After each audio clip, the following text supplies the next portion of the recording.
Movie की starting scene में हम एक साइंटिस्ट जो कि कहानी का मेन कैरेक्टर है उसे देखते हैं, जिसका नाम सेबास्टियन होता है। वो एक ऐसा साइंटिस्ट था जिसने इतने साल की मेहनत लगाकर एक ऐसी मेडिसिन इन्वेंट कर दी जिससे वो किसी भी लिविंग थिंग, जिनमें इंसान और जानवर इंक्लूड है, उन्हें गायब कर सकता था। लेकिन वो ऐसी मेडिसिन बनाने में कामयाब नहीं हुआ जिससे वो इनविजिबल थिंग्स यानी गायब हुई चीजों को वापस ला सके। और पिछले 1 साल से वो इस प्रोजेक्ट पर काफी वर्क कर रहा था जिससे वो मिसिंग हुई चीजों को वापस लाने में कामयाब हो जाए। वो इस पर काफी स्ट्रगल करता है और फाइनली उसकी मेहनत रंग ले आती है, यानी वो ऐसी मेडिसिन बनाने में कामयाब हो चुका था जो गायब हुई चीजों को वापस ला सके। असल में उसने गायब होने वाली मेडिसिन से बहुत सारे एनिमल्स को गायब किया हुआ था जिन्हें वो वापस लाना चाहता था। लेकिन अब जबकि वो इस मेडिसिन को बनाने में कामयाब हो गया था तो वो इस बात को अपने बाकी कोलीग साइंटिस्ट से शेयर करता है और उन्हें लैब में आने के लिए कहता है। लैब में एक गोरिल्ला था जिसे उन्होंने गायब किया हुआ था। वो लोग उसे काफी मेहनत लगाकर पहले तो बेहोश करते हैं और बाद में उसे बेड पर लेटाकर उसके हाथ पांव बांध दिए जाते हैं और वो उसमें वो मेडिसिन इंजेक्ट करते हैं जो कि सेबास्टियन ने बनाई थी गायब हुई चीजों को वापस लाने के लिए। और जब वो उसके अंदर वो मेडिसिन इंजेक्ट करते हैं तब उसे काफी डिफिकल्टी का सामना करना पड़ता है क्योंकि उसकी हार्ट बीट बढ़ जाती है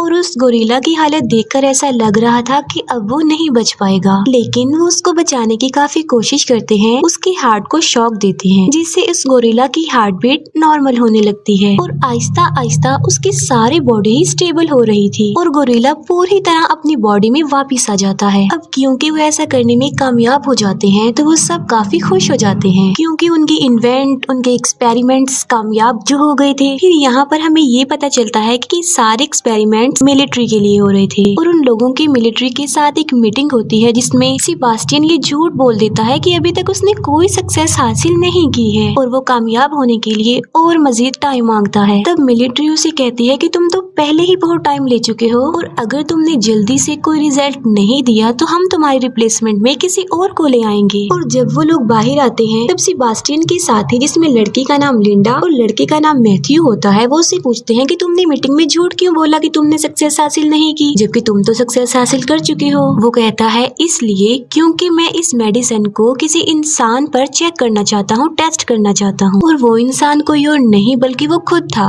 सेबास्टियन था, जिस पर वो अपने बाकी कोलीग से मीटिंग करता है। और वो यहाँ पर भी अपने कोलीग से झूठ बोल देता है कि आर्मी ने हमें इस मेडिसिन को इंसानों पर टेस्ट करने की परमिशन दे दी है जबकि ऐसा कुछ नहीं था और मैं इसे अपनी ही बॉडी पर टेस्ट करना चाहता हूँ। और लिंडा और मैथ्यू भी उसका इस बात पर साथ देते हैं, हालांकि ये झूठ होता है, ऐसा कुछ नहीं होता। सेबास्टियन अपनी बॉडी में गायब होने वाली मेडिसिन इंजेक्ट करवाता है जिसकी वजह से उसे काफी पेन होती है और आखिरकार वो गायब हो जाता है। लेकिन वो साथ साथ बेहोश भी हो जाता है और उसे वापस होश में आते आते तकरीबन 17 घंटे लग जाते हैं। और जब वो होश में आता है तब वो लाइट को बेयर नहीं कर पा रहा था और वो लाइट ऑफ करने के लिए कहता है। तब सारी लाइट्स ऑफ करवा दी जाती हैं। सेबास्टियन अब कम्प्लीटली गायब हो चुका था और उसकी बॉडी का टेस्ट किया जाता है, यानी उसकी बॉडी का चेकअप होता है जिसपे पता चलता है कि उसकी बॉडी बिल्कुल नॉर्मल है। आसपास जितनी भी गर्ल्स होती हैं वो खुद को सेफ महसूस नहीं कर रही थी बल्कि वो अनकंफर्टेबल फील कर रही थी क्योंकि उन्हें अपने आसपास सेबास्टियन की प्रेजेंस का एहसास हो रहा था। 3 दिन गुजर चुके थे और अब सेबास्टियन को विजिबल करने यानी वापस उसे उसकी बॉडी में लाने का टाइम हो चुका था और वो उसमें वो मेडिसिन इंजेक्ट करते हैं जिसे वापस लाया जा सकता हो। तब फिर से सेबास्टियन को पेन होती है और मुसीबत की बात ये होती है कि वो विजिबल भी नहीं हो पाता और उसकी हालत काफी नाजुक हो जाती है। वो अपनी मौत के बहुत करीब होता है।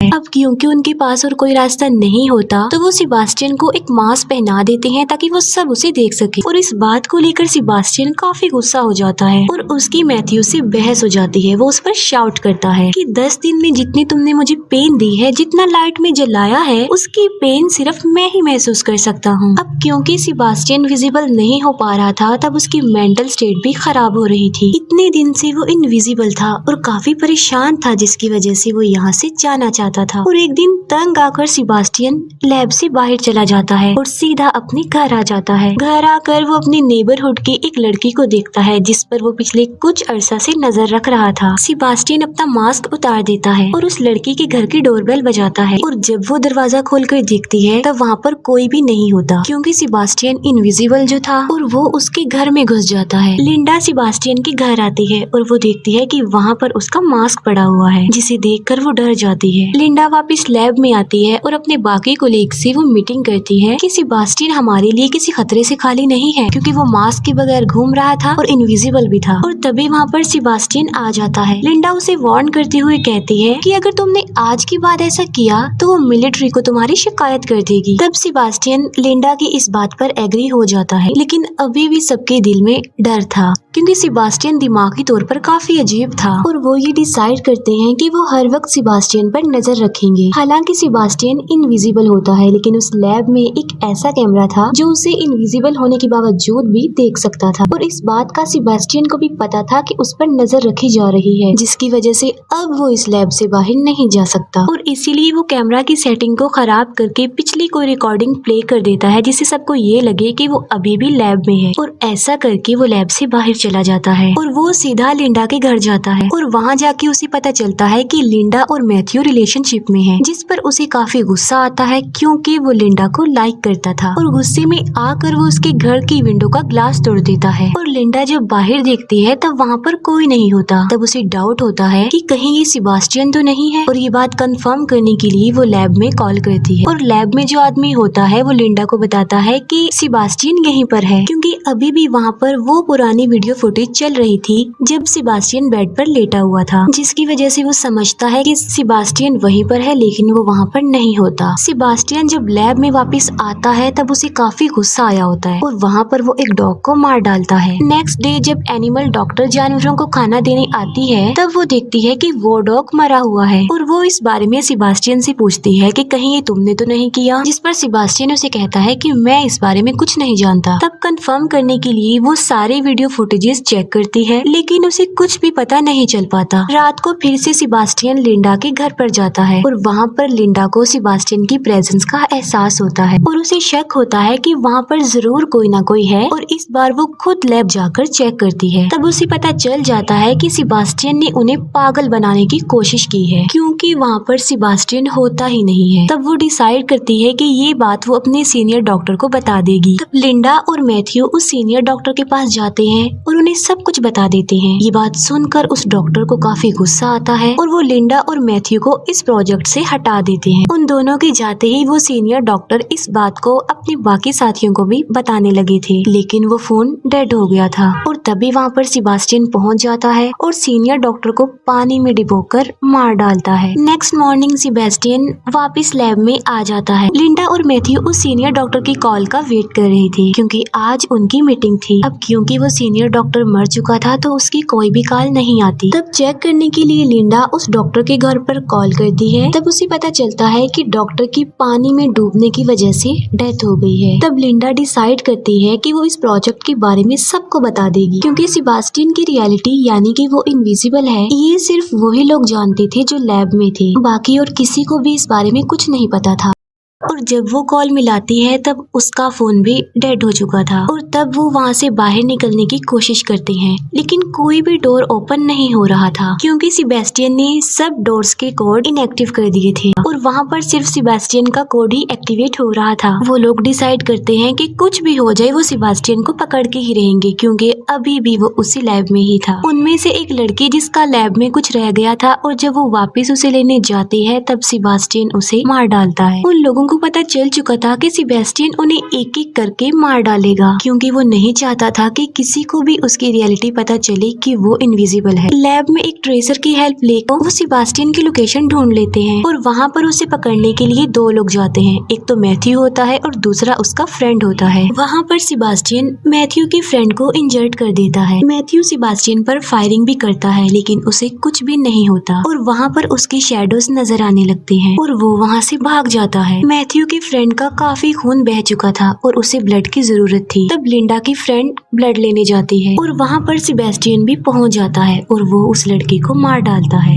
और इतनी ही देर में मैथ्यू का फ्रेंड भी मर जाता है। अब सिर्फ 3 लोग ही जिंदा बचे थे, जिनमें थी लिंडा, मैथ्यू और उनका वहाँ पर एक और फ्रेंड। अब वो लिंडा की फ्रेंड को ढूंढते हैं जो कि ब्लड लेने गई थी और उसकी डेड बॉडी उन लोगों को एक फ्रीजर रूम में मिलती है। लिंडा और मैथ्यू के अलावा जो सर्वाइवर था सेबेस्टियन उसे भी मार डालता है और वो उसे लोहे के रॉड से मारता है। और जब मैथ्यू अपने फ्रेंड को बचाने की कोशिश करता है तब सेबेस्टियन उसे भी इंजर्ड कर देता है। वो लिंडा और मैथ्यू को उस फ्रीजर रूम में बंद करके फ्रीजर ऑन कर देता है और उन लोगों को वहीं पर छोड़ देता है और वहाँ से चला जाता है। वो उन दोनों को कोल्डनेस की वजह से मारना चाहता था और फ्रीजर का टेम्परेचर आहिस्ता आहिस्ता डाउन होता जा रहा था, लेकिन लिंडा फिर भी हिम्मत करके दरवाजा तोड़ने की कोशिश करती है, लेकिन वो ऐसा नहीं कर पाती। मैथ्यू जो कि काफी इंजर्ड था और इसी वजह से वो बेहोश होता है। फिर हम सेबेस्टियन को देखते हैं जो कि अच्छे से रेडी हो जाता है और एक केमिकल को यूज करके एक बॉम्ब बनाता है और बाद में उसका टाइमर सेट करके वहाँ से चला जाता है। दूसरी तरफ लिंडा भी मैग्नेटिक पावर का यूज करके दरवाजे को खोलने की कोशिश कर रही थी और इस बार वो कामयाब भी हो जाती है और डोर ओपन हो जाता है। डोर ओपन होने के बाद वो मैथ्यू को वहाँ से निकालने लगती है और उसके पास आग जला देती है क्योंकि उसकी बॉडी काफी ज्यादा ठंडी हो गई थी। और अब लिंडा उस जगह पर जाती है जहाँ पर सेबेस्टियन होता है। सेबेस्टियन जो कि लिफ्ट में था और लिफ्ट का दरवाजा बंद होने ही वाला होता है कि तभी वहाँ पर लिंडा आ जाती है। लिंडा के हाथ में एक सिलेंडर होता है जिसे वो जलाकर सेबेस्टियन को जला देती है। सेबेस्टियन जो कि सारा जल चुका था तो आहिस्ता आहिस्ता उसकी बॉडी भी जलती जा रही थी। अब क्योंकि सेबेस्टियन इंजर्ड भी था और काफी गुस्से में भी था तो वो लिंडा से अपना रिवेंज लेना चाहता था, उसे किसी भी सूरत में मारना चाहता था। फिर लिंडा आग बुझाने वाली पाइपलाइन को ऑन कर देती है जिससे वहाँ पर पानी गिरने लगता है। अब सेबेस्टियन हल्का हल्का नजर आने लगा था और वो लिंडा को काफी बुरे तरीके से मारने लगता है और उसकी गर्दन पर पाँव रख कर उसका गला दबाने की कोशिश करता है। लिंडा ऑलमोस्ट मरने ही वाली होती है कि तभी वहाँ पर मैथ्यू आ जाता है जिसके हाथ में लोहे का एक रॉड होता है और वो उस लोहे के रॉड से सेबेस्टियन के सर पर स्टैब करता है जिससे सेबेस्टियन वहीं पर ही गिर जाता है। फिर मैथ्यू लिंडा को उठाता है और वो दोनों वहाँ से जाने लगते हैं। सेबेस्टियन जो कि अभी तक मरा नहीं था बल्कि जिंदा था और वो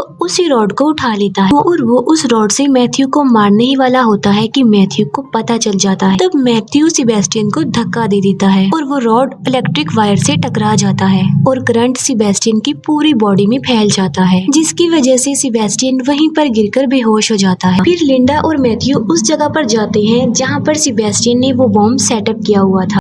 वो दोनों समझ चुके थे कि उनके पास टाइम कम है और वो इस बॉम्ब को एक्सप्लोड होने से नहीं रोक सकते और वो लोग यहाँ से बाहर भी निकलना चाहते हैं, लेकिन वो लिफ्ट के जरिए यहाँ से बाहर नहीं जा सकते थे क्योंकि सेबेस्टियन ने उनकी अराइवल और डिपार्चर इनएक्टिव कर दी थी और इसीलिए वो लोग इमरजेंसी एग्जिट जो लिफ्ट के साथ होती है उसके सहारे ऊपर चढ़ने लगते हैं और जब वो ऊपर जा रहे होते हैं कि तभी बॉम्ब ब्लास्ट हो जाता है और वो लोग ऊपर चढ़ रहे होते हैं कि नीचे से सेबेस्टियन लिंडा का पाँव पकड़ लेता है क्योंकि सेबेस्टियन अभी भी जिंदा था और मैथ्यू लिंडा को बचाने के लिए आगे बढ़ता है। लेकिन इससे पहले कि मैथ्यू उन लोगों तक पहुंचता, सेबेस्टियन लिंडा को लेकर लिफ्ट में आ जाता है। जब वो दोनों लिफ्ट में होते हैं तब लिंडा एक वायर जो कि लिफ्ट में लगी हुई थी उसे पकड़ लेती है और उस वायर के जरिए ही लिफ्ट ऊपर से नीचे आ रही थी। लिंडा अपने पाँव से एक बटन प्रेस कर देती है जिससे वो वायर लिफ्ट से अलग हो जाती है और सेबेस्टियन उस लिफ्ट के साथ नीचे जाकर गिरता है और नीचे ब्लास्ट की वजह से आग जल रही होती है जिसमें सेबेस्टियन जलकर मर जाता है और लिंडा आहिस्ता आहिस्ता मैथ्यू के पास आने लगती है। लिंडा मैथ्यू के पास पहुंच जाती है